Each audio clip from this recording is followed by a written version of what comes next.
नमस्कार मित्रों, स्वागत है आपका हिंदी आलोक यूट्यूब चैनल पर। विज्ञापन संख्या 51 में के पाठ्यक्रम में जो कहानियाँ लगी हुई हैं उनको पढ़ने के क्रम में आज हम लोग ये कहानी जो पढ़ने जा रहे हैं उसका शीर्षक है चीफ की दावत। चीफ की दावत भीष्म कहानी जी की एक यथार्थपरक कहानी है और एक बहुत ही महत्वपूर्ण कहानी है। चीफ की दावत कहानी इतनी महत्वपूर्ण है कि यह एनटीए नेट के पाठ्यक्रम में और असिस्टेंट प्रोफेसर हिंदी विज्ञापन संख्या 51 के पाठ्यक्रम में दोनों में सम्मिलित है और दोनों में ही समान रूप से महत्वपूर्ण है, समान रूप से उपयोगी है। हम देखते हैं इस कहानी के बारे में। तो इस कहानी को हम लोग सारांश रूप में समझेंगे जिससे कम समय में आप अपनी तैयारी को धार दे सकें। तो चीफ की दावत के ये लेखक हैं, ये भीष्म साहनी जी हैं। भीष्म साहनी जी और इस कहानी का जो प्रकाशन वर्ष है ये 1956 ईस्वी है। यह कहानी भीष्म साहनी जी के कहानी संग्रह पहला पाठ जिसका प्रकाशन वर्ष 1957 ईस्वी है में संकलित है। अब देखिए भीष्म साहनी जी के जो और महत्वपूर्ण कहानी संग्रह हैं उनमें भाग्य रेखा 1953, भाग्य रेखा 1953 दूसरा, पहला पाठ 1957 ईस्वी, भटकती रात 1966 ईस्वी, पटरियां 1973 ईस्वी, वांगचू 1978 ईस्वी, शोभा यात्रा 1981 ईस्वी, निशाचर 1983 ईस्वी, पाली 1989 ईस्वी और डायन 1998 ईस्वी जो है महत्वपूर्ण उनकी कहानी संग्रह है। और ये जो चीफ की दावत कहानी है ये पहला पाठ जो इनका कहानी संग्रह है जो कि जिसका प्रकाशन 1957 ईस्वी है में संकलित है। अब इस कहानी के बारे में हम जानेंगे कि ये बदलते परिवेश में मानवीय संवेदना के बिखरने की कहानी है। जैसे जैसे परिवेश बदलता है, परिवेश के बदलने के साथ साथ कैसे कैसे मानवीय मूल्यों में बिखराव आया है। यह एक यथार्थपरक कहानी है जिसमें मध्यवर्ग की आडंबरप्रियता, पारिवारिक मूल्यों के प्रति बढ़ती अनास्था व अवसरवादिता का चित्रण हुआ है। जो मध्यवर्गीय परिवारों मध्यवर्गीय दिखावापन है उसको भी चित्रित करना भीष्म साहनी जी का उद्देश्य रहा है, जिसमें साहनी जी पूरी तरह से सफल रहे हैं। एक और पॉइंट इस कहानी के बारे में, नई पीढ़ी पर जोरदार व्यंग्य है, नई पीढ़ी पर धारदार व्यंग्य है। नई पीढ़ी बहुत ही स्वार्थी है। अन्य कहानियों में हमने पढ़ा था कि नई पीढ़ी जो है वो बहुत ही स्वार्थी है। तो नई पीढ़ी पर जोरदार व्यंग्य है जिसका लक्ष्य केवल भौतिक प्रगति ही रह गया है। केवल भौतिक प्रगति को ही इसने अपने जीवन का लक्ष्य बना लिया है। इस बात को लेकर नई पीढ़ी पर एक करारा व्यंग्य जो है भीष्म साहनी जी ने चीफ की दावत के माध्यम से इस कहानी में किया है। अब इसके अगर मुख्य पात्रों की हम बात करें तो इसमें जो मुख्य पात्र है वो सामनाथ है, मिसेस सामनाथ है, उसकी पत्नी, श्यामनाथ की माँ और चीफ जो कि एक विदेशी है, अमेरिकन है। अब कहानी कुछ ऐसे है इसकी कि जो इस कहानी का जो मुख्य पात्र है, केंद्रीय पात्र है श्यामनाथ। श्यामनाथ जो है ये अपनी तरक्की के लिए बॉस को खुश करना चाहता है, जो क्योंकि एक अमेरिकन है उसे खुश करना चाहता है और वो अपने यहाँ दावत के लिए उसको आमंत्रित करता है, दावत के लिए उसे निमंत्रित करता है, उसे बुलाता है। तो चीफ की दावत इस कहानी का शीर्षक होता है। चीफ को दावत देता है, अपने घर बुलाता है। अब वो चाहता है कि चीफ उसके घर आए और उसकी आवभगत से प्रसन्न हो, जिसके फलस्वरूप उसे तरक्की दें। आज की जो पीढ़ी है वो हर काम उपयोगितावाद की दृष्टि से कर रही है। इसी उपयोगितावाद पर व्यंग्य किया गया है कि किस तरह वो उपयोगितावादी है और ये चाहता है कि चीफ की अगर हम अवगत करेंगे तो उसके बदले में चीफ उसे तरक्की देगा, उसे बड़ा अफसर बना देगा। तो सामनाथ का मुख्य उद्देश्य यही है, अपने बॉस को बुलाना घर पे, जो कि अमेरिकन है, चीफ है। तो चीफ की दावत होती है। अब दावत होती है तो चूंकि चीफ बड़ा आदमी है तो इन्हें दिखावा करना है, तो सारी घर की जो पुरानी चीजें हैं उसे छिपाना शुरू कर देते हैं, इधर उधर छिपा देते हैं। साहनी जी लिखते हैं कि अब घर का फालतू सामान अलमारियों के पीछे और पलंग के नीचे छिपाए जाने लगा। तभी श्यामनाथ ने सामने अड़चन खड़ी हो गई, तभी सामनाथ के सामने अड़चन खड़ी हो गई, माँ का क्या होगा। सारी चीज़ें तो हमने छिपा दी पुरानी, लेकिन माँ को कहाँ छिपाएंगे, माँ भी तो बूढ़ी है। कहीं ऐसा ना हो कि बॉस ने माँ को देख लिया और वो जो है तरक्की देने की जगह पे नुकसान कर दे, वो नाराज हो जाए।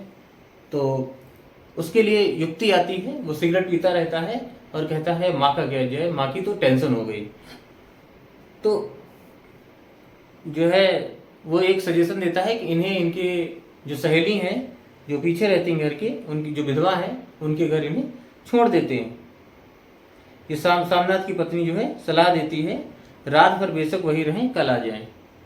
इनकी जो सहेली हैं घर के पीछे रहती हैं उन्हीं के घर इनको भेज देते हैं, रात भर वही रहेंगी, अगले दिन आ जाएंगे। लेकिन श्यामनाथ को ये आइडिया पसंद नहीं आता और वो कहता है कि बड़ी मुश्किल से उस बुढ़िया को ये का यहाँ आना जाना मैंने बंद किया है, अब उसके घर नहीं भेजेंगे, नहीं तो वो फिर से आना जाना शुरू कर देगी। फिर एक युक्ति निकालते हैं और कहते हैं ऐसा करते हैं कि माँ को पहले ही खिला के पहले ही सुला देते हैं बॉस के आने से पहले, और ये अंदर सो जाएगी तो ठीक रहेगा। लेकिन फिर एक समस्या आती है कि लेकिन श्रीमती जी कहती हैं कि इन्हें तो खर्राटे लेने की आदत है, अगर ये सो रही होंगी और खर्राटा लेंगी तो भी तो दिक्कत हो जाएगी।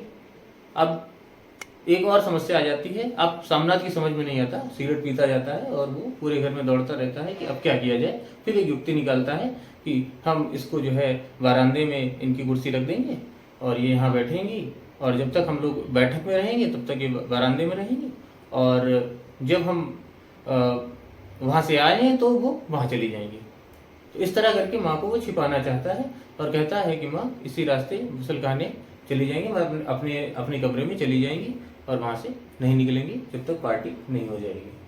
तो ये सारी चीज़ें जो है माँ को वो छिपाना चाहता है। फिर वो कुर्सी डालता है, माँ को बैठाता है, तो माँ खाट की तरह ऊपर पैर करके बैठ जाती, कहती माँ ऐसे नहीं, पैर नीचे करके बैठो, बॉस बड़ा आदमी है, नाराज हो जाएगा, तरक्की की जगह मुझे डिमोशन दे देगा।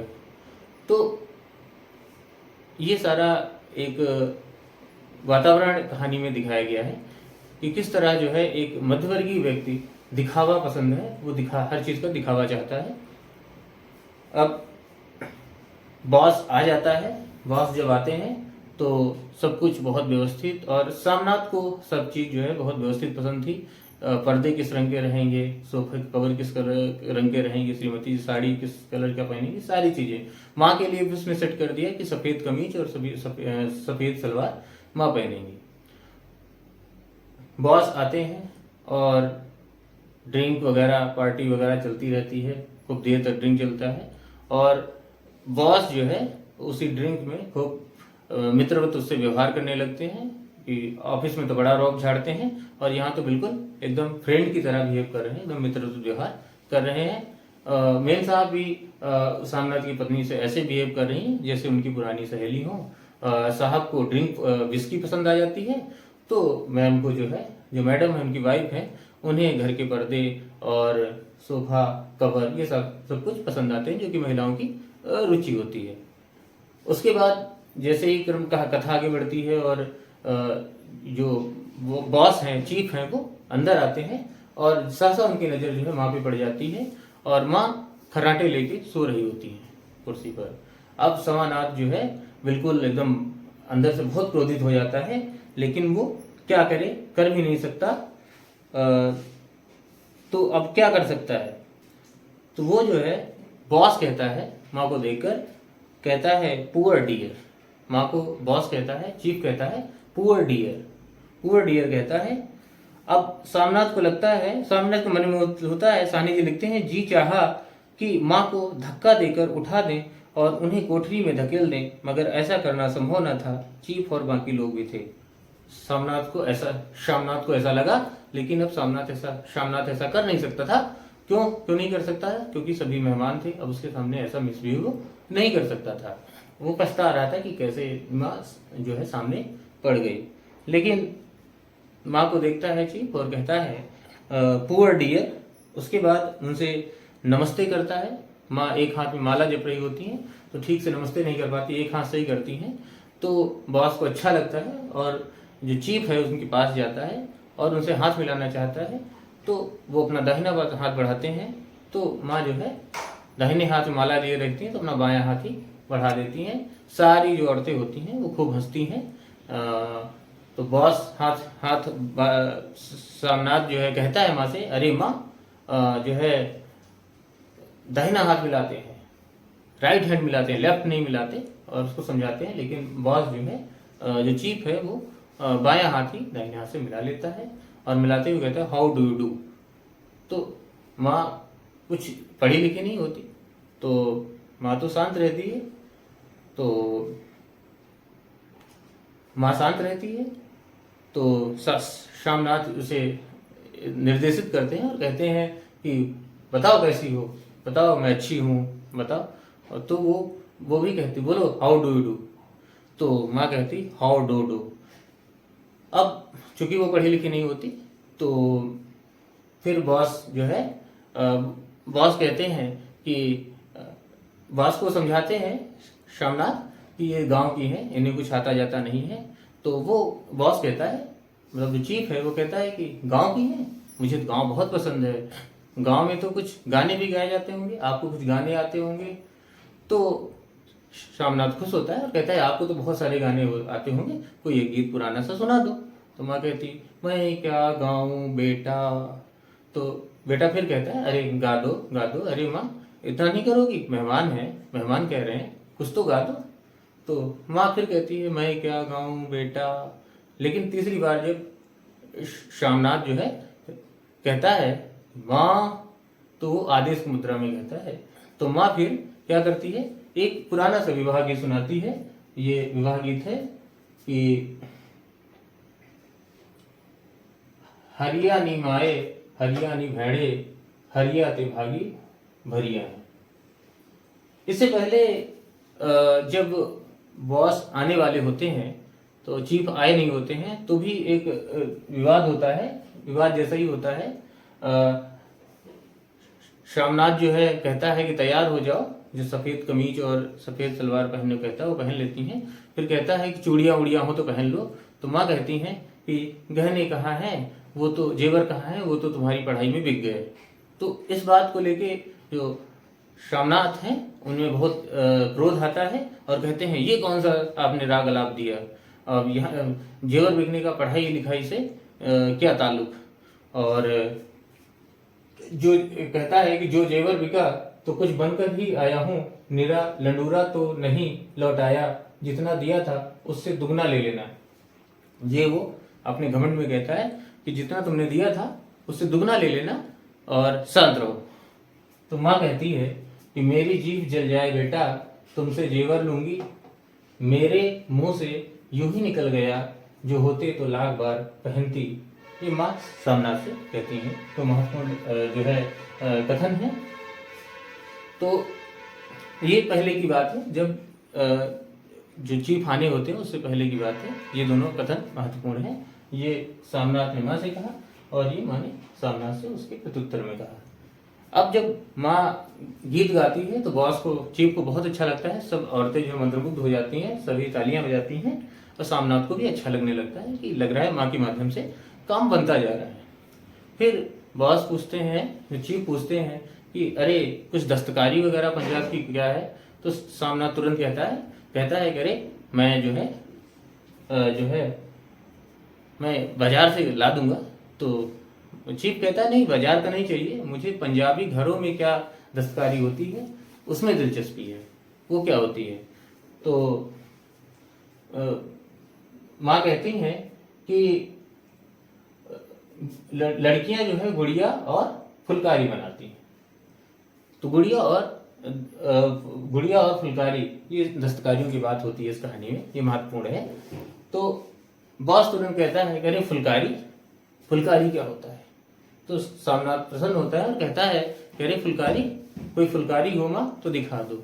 माँ अंदर जाती हैं और एक फुलकारी ले आती हैं। कहती हैं कि सर ये फटी हुई है और मैं दूसरी जो है ला दूंगा बाजार से। तो कहते नहीं बाजार से नहीं, मुझे तो घर की चाहिए। तो श्यामनाथ कहता है अरे माँ बना देगी। और फिर ये बात यहाँ पर ख़त्म हो जाती है और माँ अंदर चली जाती है अपनी कोठरी में और धीरे धीरे करके एक एक मेहमान चले जाते हैं। माँ को लगता है, बहुत अपराध बोध होता है कि मैं क्यों नहीं चली गई अपनी सहेली के यहाँ, और ये तो बात बिगड़ गई, मैं क्यों सोने लगी, मुझे नहीं सोना चाहिए था। अब तो मेरा बेटा मेरी खबर लेगा। और वो डरती हुई अंदर बैठी रहती है और जो चीफ होता है वो माँ की बड़ी तारीफ करता है और मुस्कुराते हंसते चला जाता है। जब वापस आता है तो शामनाथ जो है, मिस्टर शामनाथ जो है, वो खटखटाते हैं दरवाजा माँ के कोठरी का।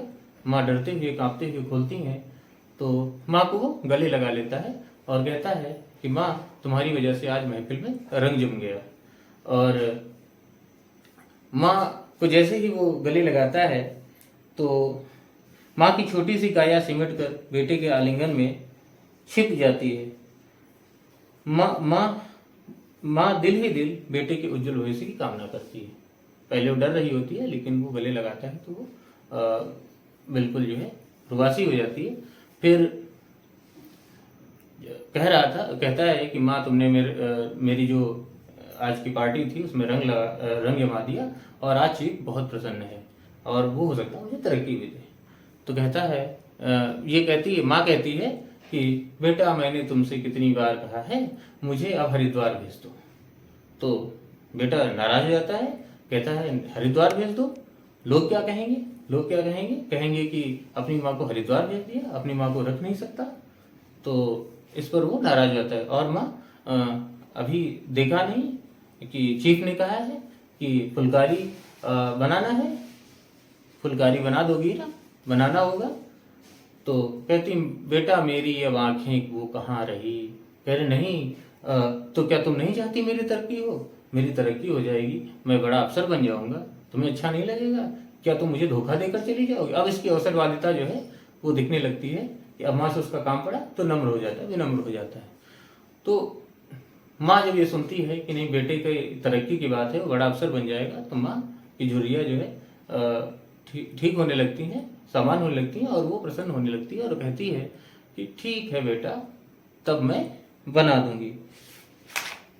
ठीक है बेटा, मैं बना दूंगी।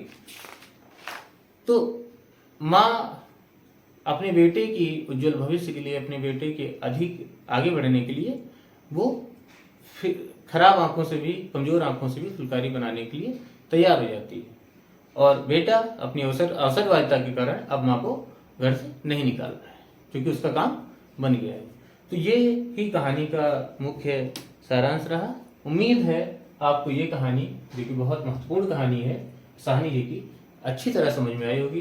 तब तक के लिए मैं doctor Alok Kumar Tiwari, assistant professor Hindi, आप सबसे विदा चाहता हूँ। जय हिंद, जय भारत, जय हिंदी, वंदे मातरम।